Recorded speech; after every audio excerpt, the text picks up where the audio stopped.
So, good morning everyone, and thanks for joining our EU DataViz webinar. My name is Simon, I'm from the Publications Office of the European Union, and with me I have Beatrice, who's the mastermind behind EU DataViz 2019, and Inma, who is the manager of the community of practice.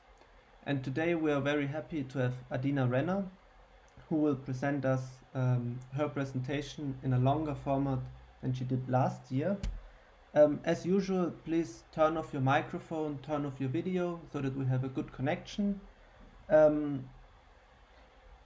We have not only this webinar, we have a lot more to come in EU Learn. So if you are interested in those, please register for the other ones as well. This webinar will be recorded and published on YouTube. It will be available this afternoon, so in case you missed something or you would like to share it with your colleagues. And of course, if you're really interested in data visualization, join the community of practice with other EU colleagues. There are already more than 500 colleagues who are interested in join that community, and it's really great to see what others are doing and to keep learning. And with no further ado, I would give the floor to Adina. Hello everybody, welcome to my presentation. Just a sec. So, I'm really happy to be here today, and I look forward to hearing your questions and talking with you a little bit in that way. As Simon was saying, I would like to talk about my MA thesis, Beyond PDF, which looks at how information design can be used to create government publications that are relevant to our audiences. And I presented, as Simon was saying, I presented a shorter preliminary version of the thesis last year at EU DataViz, and it was a really lovely experience to be there. So thank you for inviting me again. This thesis was done at Aalto University in Helsinki under the supervision of Rupesh Vyas. I had two very talented advisors, Jonathan Hilden and Martin Lambrechts, who are data visualization designers themselves.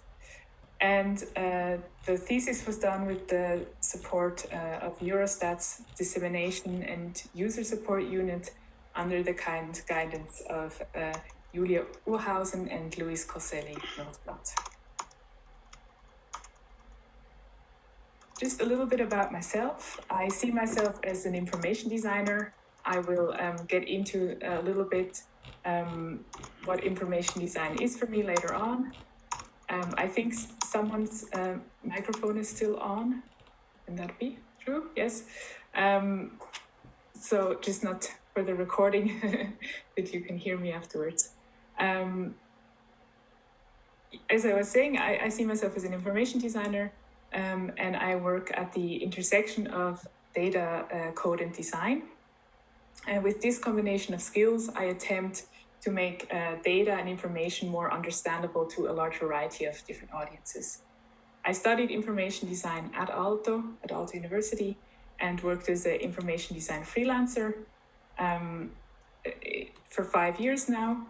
And now I'm currently working as a visual data journalist at the Swiss daily newspaper, Neue Zürcher Zeitung. So this master thesis that I'm going to present to you combines both theory and practice.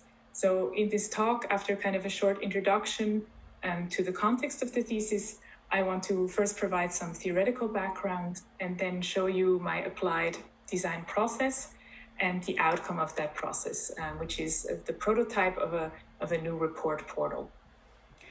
I will end the talk with some learnings and some possible applications and questions that we can ask ourselves based on these learnings.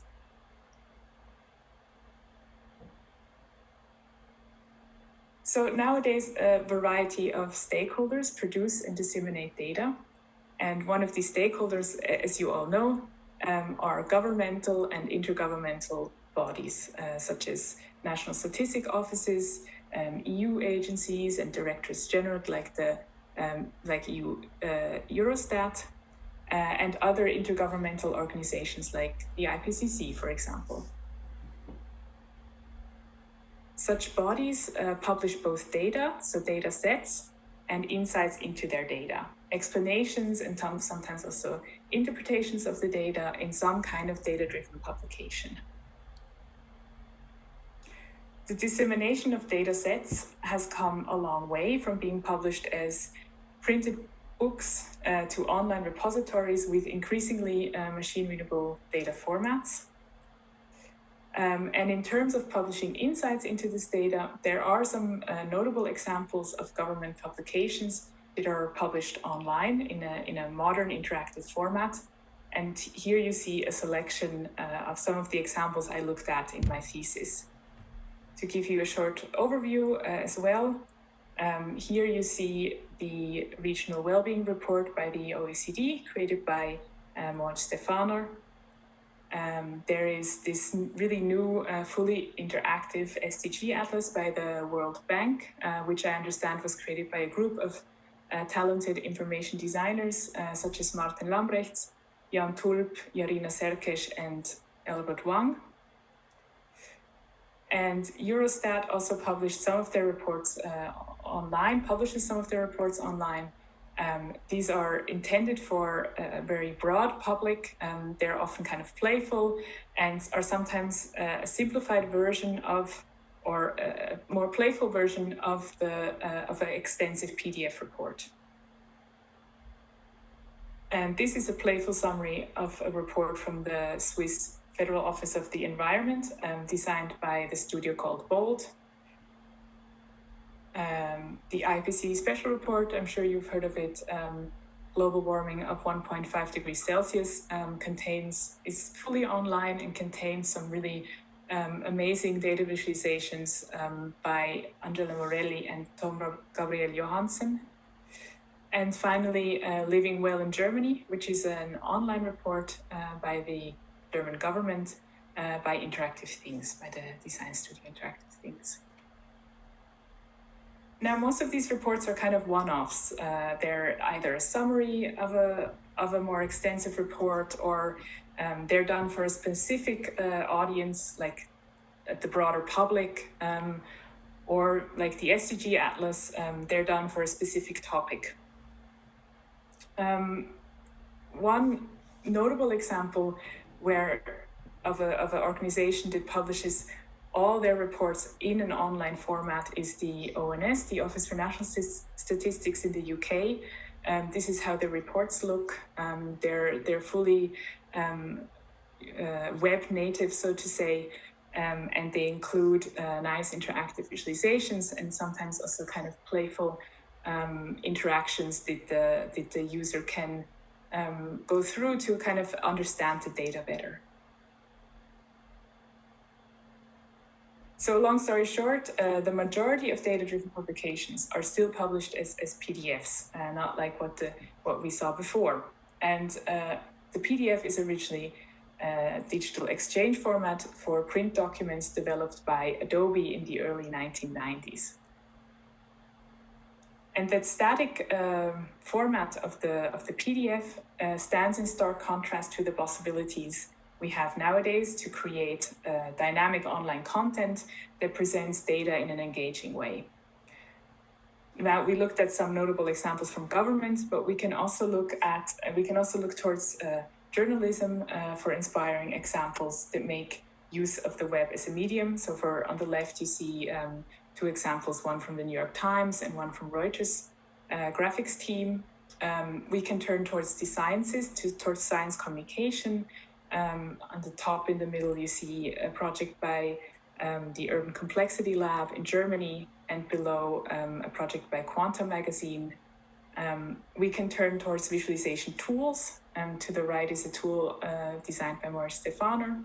And we can turn towards the humanities, where new visualizations or new kind of web formats are being used to make collections more explorable. This example is by the Urban Complexity Lab in Potsdam. So as user expectations towards online communication change, the static PDF limits the potential of the reports, of government reports, to reach the broad public public documents actually have. And this is one example of such a report. It's a recurring publication that compares the quality of early childhood education and care across Europe. Early childhood education and care is the provision of children from birth to the start of primary education. And the topic has become a focus of policymaking, as it has been found that it can level the playing field for children from disadvantaged backgrounds and promote the participation of women in the labor force. And this report really struck a chord with me. I am originally from a country that is notorious for its conservative family policies. So we just voted that dads actually should have 2 weeks of paternity leave before it was 1 day. That's the same amount we get for moving. And this was a very broad discussion if it should be, first it was 4 weeks, and then they kind of agreed on 2 weeks. So with this background, with my background, I became kind of a strong proponent of such reports, as I believe that they provide an important factual basis, both for policymaking and for the public debate. And so I asked myself, what can I, as an information designer, do to support the dissemination of these kind of reports to a broad audience? And this became my research question. How can a participatory information design approach make data-driven government publications more useful, usable, and meaningful to a broad target audience? And I would like to, in the next part, talk a little bit about what this participatory information design approach is and what I mean by useful, usable, and meaningful.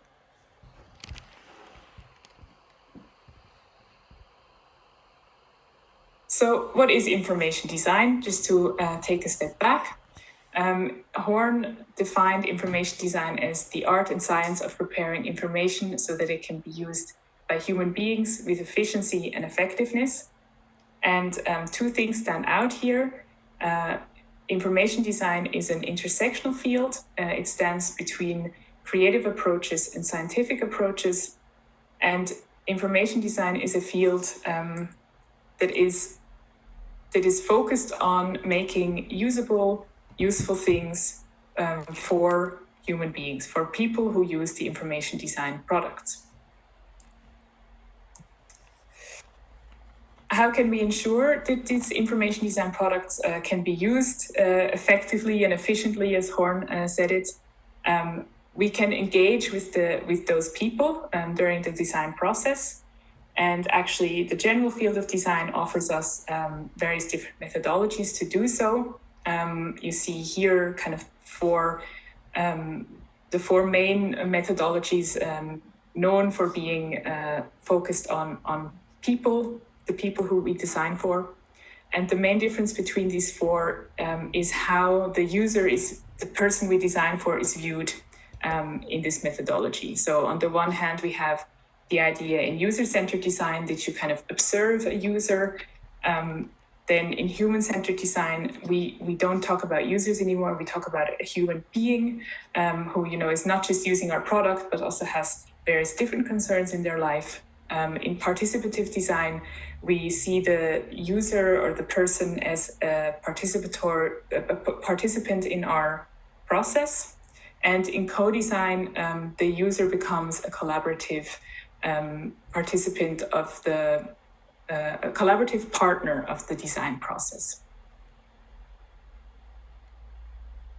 For information design specifically, we have there's not very many participatory approaches or approaches that really take the user into account, but I found this research-led information design methodology by Shayla Pontis, which I became really enthusiastic about. And her process consists of 3 steps. Stages. So the early stage is all about understanding the problem, understanding the subject matter, and understanding the audience or the users, and then analyzing and synthesizing what we have understood into insights. The next stage is about taking these insights and turning them into a concept, turning into a detailed design, and at the end, turning it into a product by implementing and producing the design. Finally comes evaluation, evaluating the design product with the audience that it was intended for. And this process can be done various times in cycles, or you can also go back and forth between the different steps. For each of these steps, Pontis also proposes different methods. For example, for the audience understanding step, she lists methods from ethnography, such as contextual interviews and collaborative workshops. And I will go into these more in detail when I show you my design process. Let's make a short jump and look at the information design product itself. So what makes a good product, and how does such a process, as you see here, impact the product? I believe if we follow such a human-centered design process, our product will already be good in two ways. It is useful in that it functions, and it is usable in that it fits the needs and abilities of the users. And as I was saying before, we can make sure of this by collaborating with domain experts and collaborating with our audiences. The other thing, the third thing that makes a good design product after Buchanan, a design researcher, is that it's aesthetically engaging and that users can identify with it. And one way that we can help users identify with a design product is through narrative design products. We identify ourselves through stories, and in design we can use these stories to help the user identify with the product, and ultimately in information design, the information that we are presenting. So we can look at conceptual frameworks from narrative visualization research. One of these is structure patterns after Segel and Hare. They have a really interesting paper. I can encourage you to look at it. But one concept is that there are explanatory, author-driven products, information design products, stories, and exploratory, reader-driven stories. And what does that mean? Explanatory, author-driven stories are things where the information where the user is led through. And there's one path to follow, and you maybe scroll through or you click through, and you follow the path that the author has intended. The other pattern is exploratory, which is reader-driven. So, be it a dashboard or some other kind of interactive visualization where you can hover over things or, turn on certain variables or compare certain variables on your own, are reader-driven patterns. The final pattern that I also looked at are emotion patterns after Lisa Rost. She describes that we can use different means to elicit emotions and to create an emotional connection between the data and a person. So she has lists different methods to do so. For example, you can use color and size, but you can also show your data as figurative visualizations, drawing small persons or whatever your data is about. And then there are tutorial means, which is showing one person in the data, having an example out of the data, or showing every person as a dot. So not aggregating it into an area, but actually plotting out each data point. So just so you can imagine a little bit what the first one means, So when we use color and size, you can see this is a screenshot from her presentation.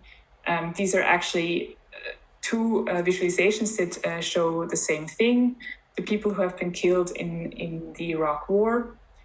And one uses this kind of color, red, and the size of the graph to elicit an emotion, I would say, or to point towards a certain concept of death. And the other one, uses blue and is kind of much more factual. So this is an example of using visual means to create emotional connections. So now I want to tell you a little bit about how I applied these different methodologies and patterns in my design research process. The aim of the project was to develop a new online format for government reports together with the users of such reports.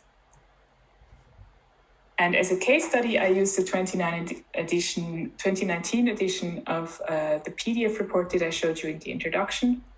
It's 218 pages long and contains an executive summary, 5 chapters with texts and charts, a glossary, an extensive annex, and country sheets that show the national education system. A text on the report's back cover states that its target audiences are policymakers, researchers, and parents. And I took this statement as a starting point to explore how these audiences use and encounter such a publication. So my process consisted of 3 steps. In the first step, I gathered research data by observing and exploring the problem space. The subject matter and the producers, and especially the target audiences of government reports. I then synthesized and analyzed the data into insights, and based on those insights, I then created various design solutions. And this process was repeated in multiple cycles. Now, I could talk a lot about kind of the explorations I did here to learn about the problem and the subject matters and to talk to the producers of such reports. But in this talk, I want to focus very specifically on the participation of the target audiences in this process.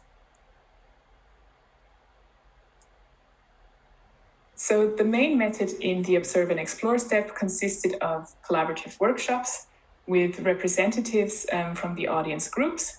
So I had a workshop with 2 civil servants, a workshop with researchers, and a workshop with 2 parents.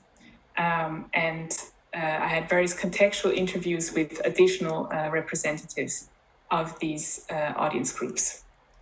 And in this step, I focused on finding diverse viewpoints to gain as much of a holistic picture as possible of the problem space. This meant that I would use various methods to elicit these various viewpoints. So, for example, before the workshop, I would send the participants a survey, and I would then visualize their answers in a so-called experience map that shows how they use the report. And this map was printed on kind of this 1 by 2 meter plot, and it served as a basis for our workshops. For the workshops, I used this framework by Liz Sanders, which is about enacting, telling, and making together. And according to those kind of 3 ideas or concepts, I created various different activities. So one activity, which was about enacting, was You Be Me, where in this activity, a participant would direct me playing them reading the report. So I would, for example, they would say, I always take the report home and I sit on the couch and I open it up and I read it and I make some notes on the side. So I would reenact the scene, and that way I could really get a feeling for how the report was being used in their specific context. It was also a good icebreaker because my acting skills are quite limited. In the next step, analyze and synthesize, the main method was visualization. I would listen to the audio recordings from the workshops and simultaneously sketch what I heard. The first thing that I could gather from these stories were the roles, tasks, and reading behaviors that each audience group displays. Later, these sketches were iteratively turned into a comprehensive visualization, and what emerged from this process was the large variety of roles and tasks for which audiences use this report. For example, we have the civil servants who are, at the same time creators, distributors, and consumers of the report, and they will edit the drafts of the report. They will collaborate, in this case, with Eurydice to create, to collect data and then create the report. They write national summaries, when they are national civil servants, and they write their own memos and reports using this specific report as a source. In terms of reading behaviors, they use both the digital and the printed copy, and they kind of turn, because they work for a long time with the report, over multiple years in this case, they kind of turn the printed copy into a personal copy with Post-its, bookmarks, notes, and so on. They will also screenshot the graphics for their presentations and make digital notes, digital documents, use a digital document for notes on their computer. I will not go into all the details here. Researchers too have various roles. They have a very diverse task range. I will talk a little bit about that later on. And they use the digital copy a little bit more than the printed copy, but it's also kind of a fluent process between print and online, or in this case, a PDF on their computer. Then parents, who I also had a workshop with, they will usually not come into contact with such a report, maybe through social media or traditional media like newspapers. And generally they have different needs, such as, finding their own country in such a report, sharing certain information, or comparing themselves to the report and to the content in the report. What's very important here is this process of, when they look at visualizations, kind of trying to understand the visualization, the data, comparing it to themselves, comparing it to their own situation, and then putting that visualization into the context of their own situation. That was something I could see really clearly in our workshops. So after this after collecting these requirements, these needs, I became interested in more illicit needs and how these needs compared across the audience groups. So one of the needs is scope. Scope describes how much of the report and in how much depth the report is needed. So you see here how much of the report is needed and then the depth. You can see how researchers really use the report in a diverse way. So, sometimes they need a topic in very much depth. Other times they just, need a quick number out of it. The other illicit need is intertextuality. How do the user groups, how do these people compare the content of the report to other content or to content in the report itself? So civil servants are very focused on their policy goal. So they will, collect different evidence from different chapters of the report to support their knowledge on this policy goal. Whereas journalists, for example, are much more cause and effect driven. They know that something happened. They're looking for why it happened, and then they explained what happened with what they found. Finally, we have effect, which describes the needs of the users in terms of the emotional identification with the report. So civil servants, national civil servants will often talk as about we as a country, whereas parents, for example, will talk about I, my family, my country.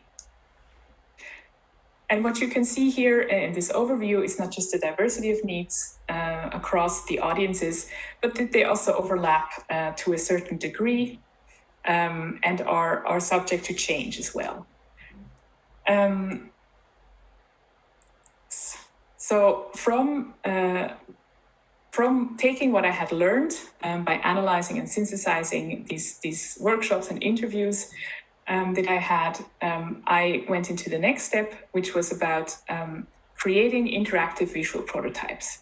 And here it is important to realize that through a participatory process, or a participatory process does not yet guarantee a successful design solution. So the question arises here, how can we leverage the audience input that we have received?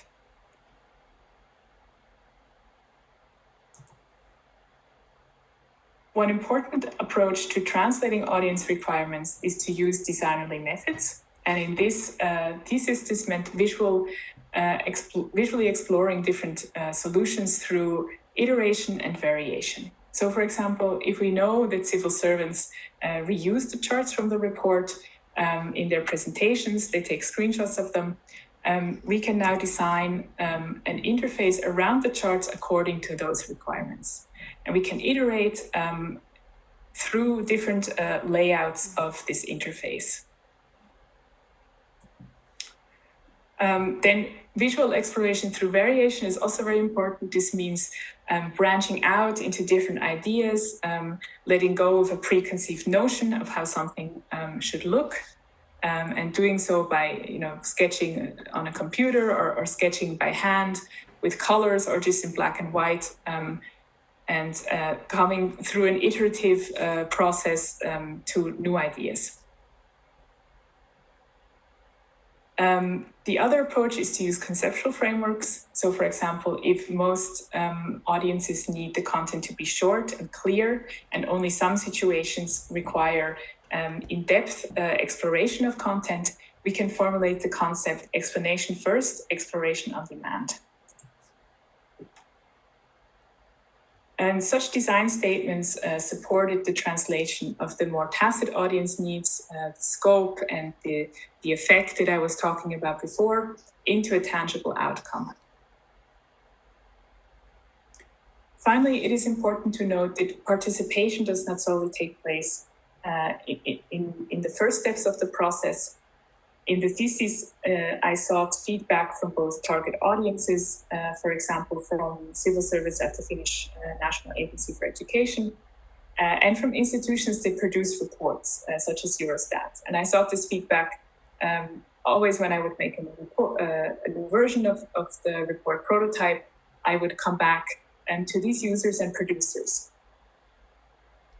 So here I am visiting these institutions, and also speaking at EU DataViz last year, where I was allowed to present in front of an expert audience and received some very insightful feedback as well. So I did this process 5 times, and for each time I did this, went through this cycle, I created a prototype. In the end, it was 5 prototypes. These are the first 4, and now I will show you the final 5th one.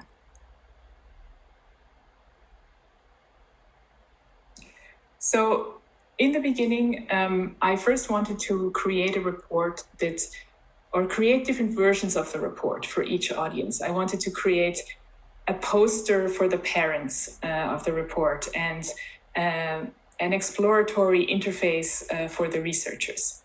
But the fact that the audiences are very dynamic and that their needs are subject to change depending on their situation, this led me to create a much more consolidated portal. It provides different but connected ways to engage with the data from the report. And this report portal has 3 main features, which are tools, different content formats, and connectors. So this is where you start when you start at the beginning of the portal. And this page explains the features I was talking about. So to give you an overview, these are kind of the different content formats, the report's pages. There's in brief, which are the summaries of the report. There are topics and countries, which contain kind of the full content, the full chapters of this particular publication. And then there are stories, which is a new content format that provides an easy introduction to the report's content. Then here are the tools. The tools help users create a personal copy of the report. Users have a profile and they can highlight text and make notes and bookmark certain chapters. Finally, down here, we have the so-called connectors. They are elements that can be used across the portal to deepen and connect content. So how does this look? If we click here on stories, we will come to these short, light data essays, behind the scenes videos, and some further light explanations of the data. And you might end up here out of curiosity, or you might come directly from social media, as this content is kind of designed to be shared on other platforms. So if I show you one data essay here about the childcare gap, so much like the wage gap, this is an important concept. It describes the time between the end of childcare leave and the beginning of a guaranteed place in early childhood and education and care. Data essays always start with a very short introductory text and a simple way to adjust the data to your situation. So here you can select your country, the country you're from, or any country you're interested in. The main content is then the chart. So here you see the different countries on the x-axis and the age of the child on the y-axis, and you see the length of the childcare leave in blue and the length of the childcare gap in these reddish colors. And as you scroll down, explanatory texts pop up in these bubbles. So this possibility to encode the length of the childcare gap in a physical and visual way is kind of a narrative pattern in action. The length of these bars translates to the time you have to scroll through this visualization, and it kind of gives you a visual and physical representation of this time. And when I would show people this visualization, this page, or this story, they would kind of gasp at the end of scrolling through and be kind of amazed about the countries that were there, that had this kind of this childcare gap until the children were 6 years old. And so this was the first confirmation to the idea that narrative patterns can really be used to elicit emotional connections to the data. So if we return to this view, now if we click on one of these related chapters, participation rates, this is a full chapter of the report. This is where researchers and civil servants will most likely spend the most time. So the chapter starts with a short introduction, and here you can see some of the tools I was talking about as well.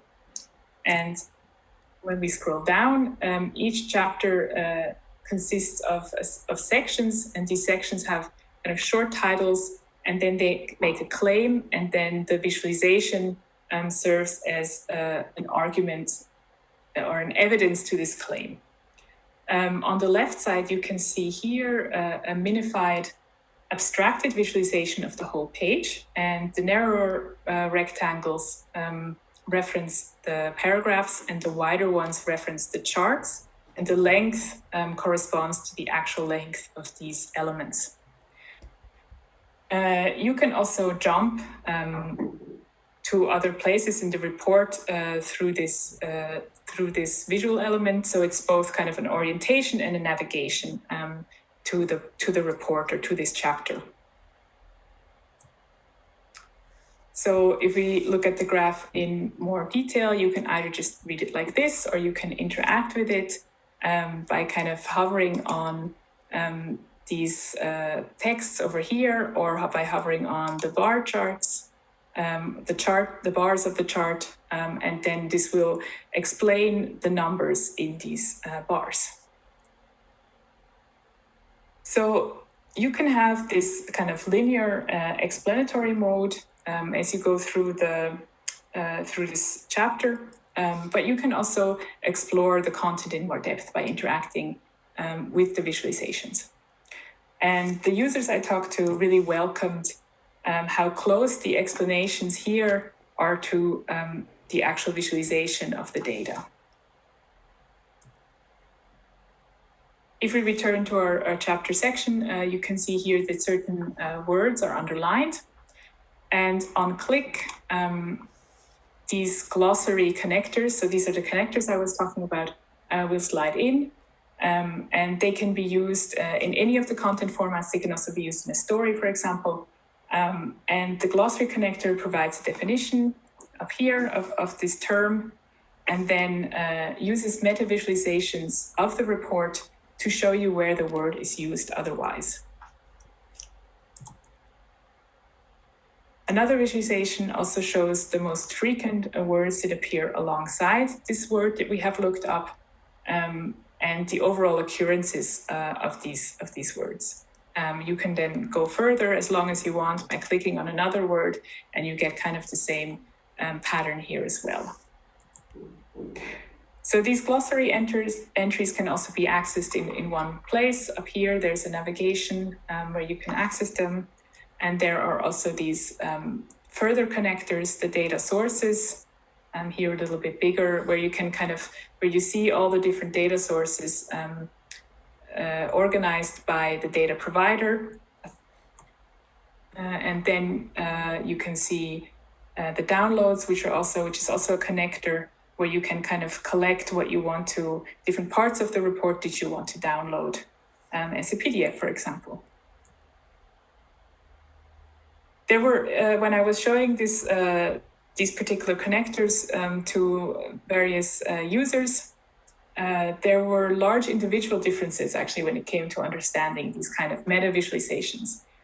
For researchers, especially, the glossary was really intuitive to understand, while for others, these visual representations didn't make very much sense. So let me check the time.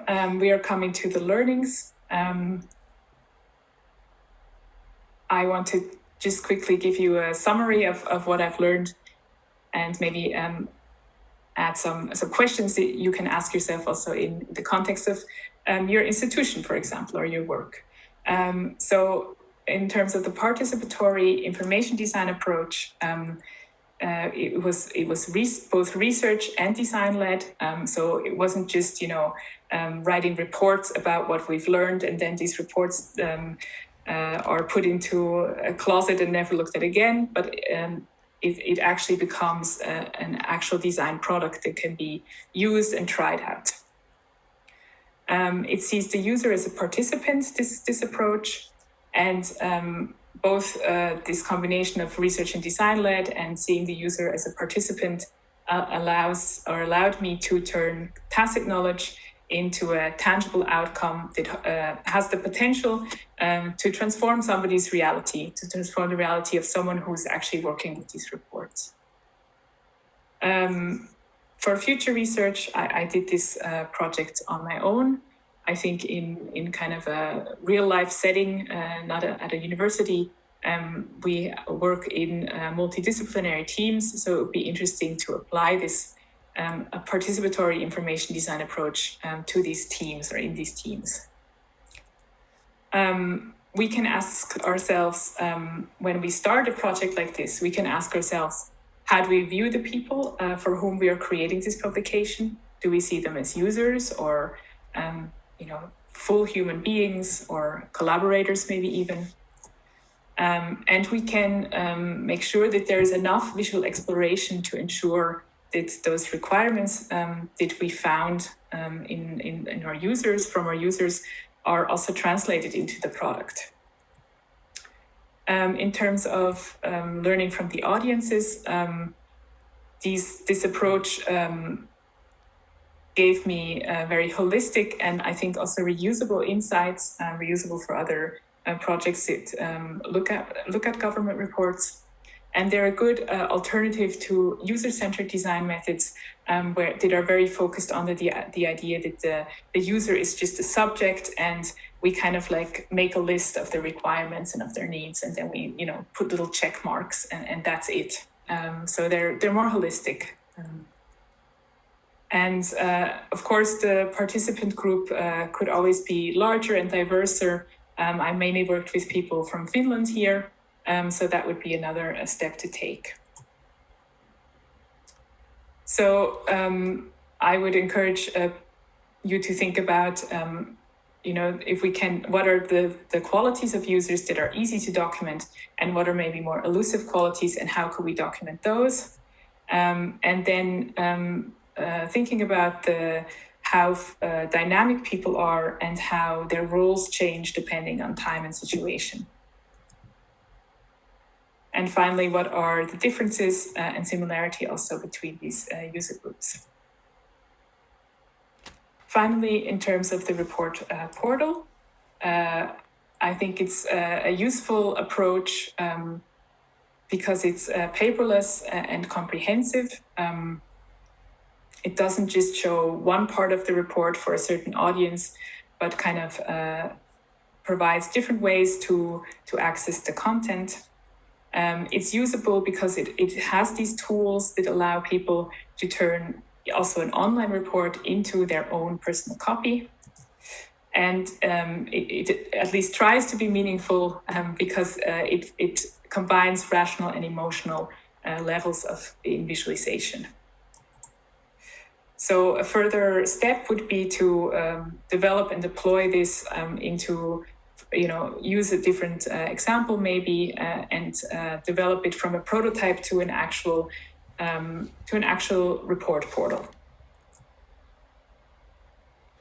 And here, according to this idea of usability, we can always ask ourselves, does the publication fit the abilities of our users?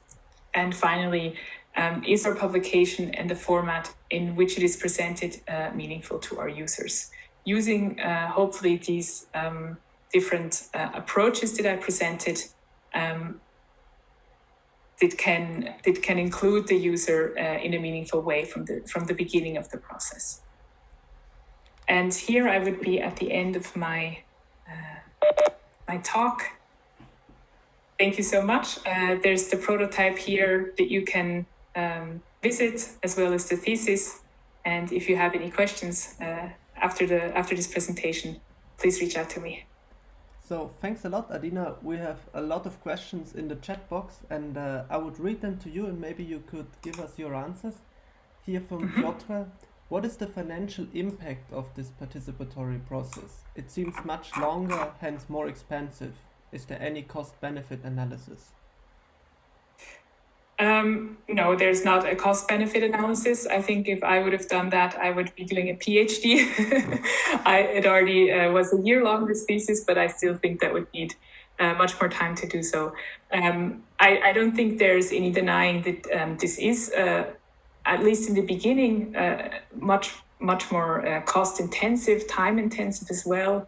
It really needs a lot of commitment. I do believe that it kind of later it pays off this work because the efforts can be more focused towards actually creating usable and meaningful products. But this is something that you have to be willing to invest in the beginning, and also I think a standpoint of making a point of involving users. And the second thing I want to say to that question is maybe also that I don't think this process has to be done, every time you produce a report. As an institution, if you take your time to get to know your audience, once every, 5 years or so, then that's already a great step towards this kind of towards making products more usable and user-friendly. Thanks. Tatjana's asking, what are the tools to recommend to create simple visualizations?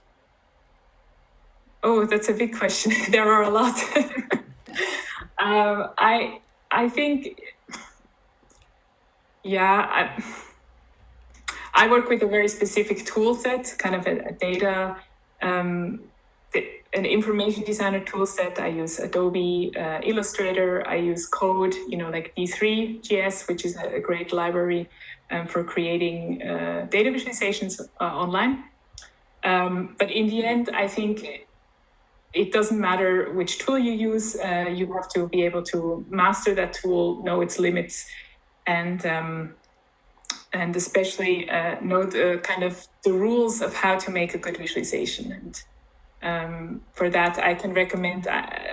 This is a book from my advisor, but I still think I can recommend it. A book that's called the Data Visualization Handbook.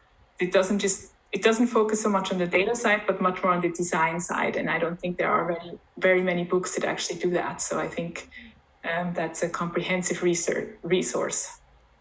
Another question, should we not concentrate on the message the content creator intends to communicate rather than what the readers choose to read?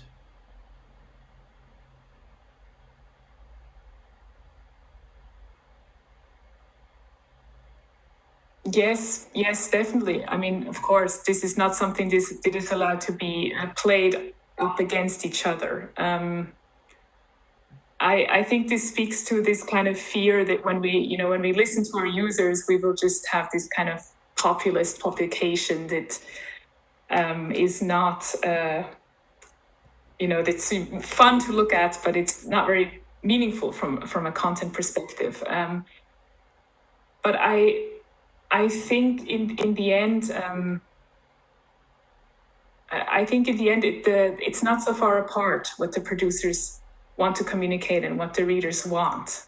I mean, if it is, then there might be something, some kind of disconnect between users you're talking to or want to talk to. So I don't think. I think if you truly engage with the readers, such as, for example, when I was engaging with the civil servants, they were. They were not opposed to anything from a content perspective. They were wishing for more context, for example, or more explanation here. So yeah, in short, I don't think this is a conflict. Maria's asking, how safe would it be, in your opinion, to extrapolate the findings of your workshop with the particular audiences of the particular report to proxy audiences of other reports, for example, from the parents to the general public? I think, it depends on the user group we're talking about. In terms of the civil servants, I was very focused on these national civil servants. I did talk to someone who was working in the EU as well as a civil servant, but there I think the needs are slightly different.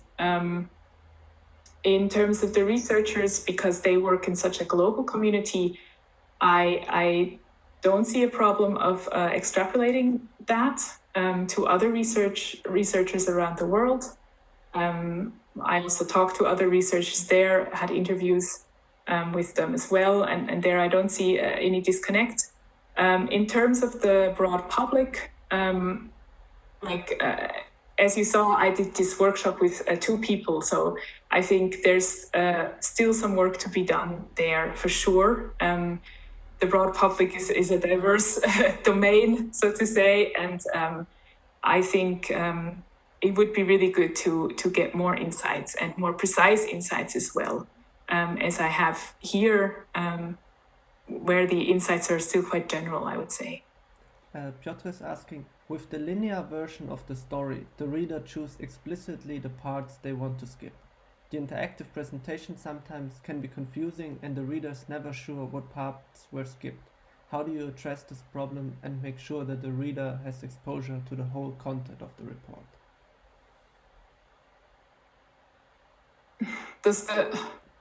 What was the beginning? So sometimes readers skip certain parts. For example, like you had on the left side where people skip and go to the back of to the end of the page, and they miss certain parts.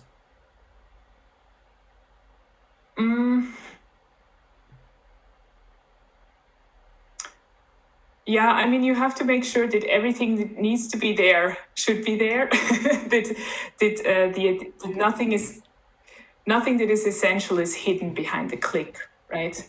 Because you cannot expect people to click. So that's one part of it. The other thing is if you have kind of further rabbit holes to go down, to go into the content in more depth, to ensure that it's very clear where you can do that. I think in the web there are certain patterns, underlining links, having buttons, and so on. But this is a very important question that as a designer you are constantly confronted with. What do I show and how big do I show it? And where does this part of the content go? And I think the experience can help in that, and then just showing the people you are intended, they should use this product, showing it to them and watching them, seeing how they find the content and if they find it. Yeah. With such an extensive graphs, is there any added value for the text, or should we move to graphics only reporting? I think there's a lot of value in the text. I felt it was really interesting, the SDG Atlas from 2019, which was also presented at the EU DataViz last year. It had only visualizations. It had, of course, the visualizations had titles and so on, but there was no text in between. And this year, they actually put text in between the visualizations, added more text to the visualizations as well. And I would be really interested to hear their experience from going from this only visualization version to visualization that has text and visualizations. In my opinion, the text is the glue that holds these visualizations together, that introduces them, that introduces the claim that they make, and also maybe conclude something of the evidence they present, depending on your context, of course. And Mare is asking, was the previous text taken as it was from the text, or was it edited by you? It was actually edited. I'm very sorry for any mistakes that are visible there. It was not my main focus, but what I did realize, editing the text or rewriting the text was not my main focus. But I did realize that you have to write in a different way if you write first for online, and if you write for a visualization. Or if you write in an environment where visualizations play as much of an important role as the text does. Another question from Mare, is all data interactive or is it static? Like all visualizations, maybe? Yes. Or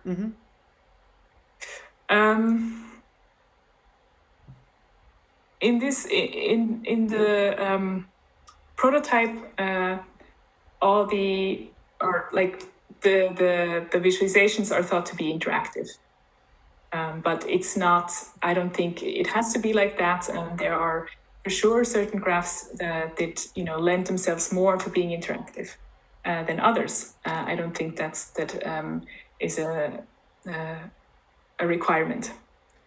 Gaia is asking, is it an application or could it also be a web product? It is a web product. Okay. And if I understand that correctly. Yeah, and the other question is, did you run tests on the print of the sections? On the print of the sections? Yeah, like if you print them out.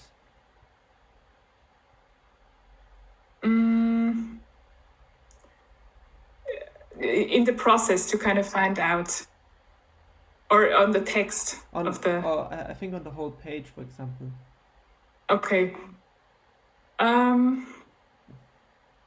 I don't think I printed out the whole page, but I would make these kind of storyboards where I would glue together different sections of the report and then kind of reshuffle them, and in that way check the structure and kind of iteratively refine the structure. So that was done.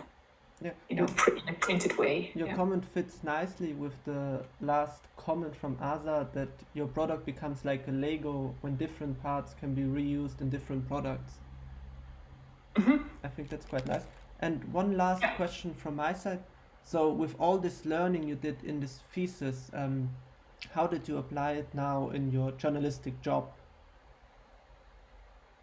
Yeah, that's a good question. I think the patterns that I was talking about, the narrative patterns, are very important in my job. Deciding every day, I have to decide. Going back to the other question, what are we showing the reader? What are we, making smaller or putting into a footnote? So that's definitely one thing. And then the other thing, I think, which is not very prevalent in journalism as well, is the this kind of participatory approach, or at least a human-centered approach. It's very easy to just start to think about the story and kind of forget that you're actually writing this story for your readers. So I try to take that along as well. So I would like to thank you very much, Adina, for this presentation and for your time. And I would like to thank all participants for joining. And I see you all in 2 weeks again, when Joaquim Gonzalez will present Honest Visuals, Ethics in Data Visualization. I think this will also be a very interesting talk. Joaquim led the visual desk at The Guardian, was working for National Geographic, The New York Times, and El Mundo. So I think that will be very interesting to hear. With that, I would like to thank you and enjoy your lunch. Bye-bye. Thank you so much, everybody. It was really nice.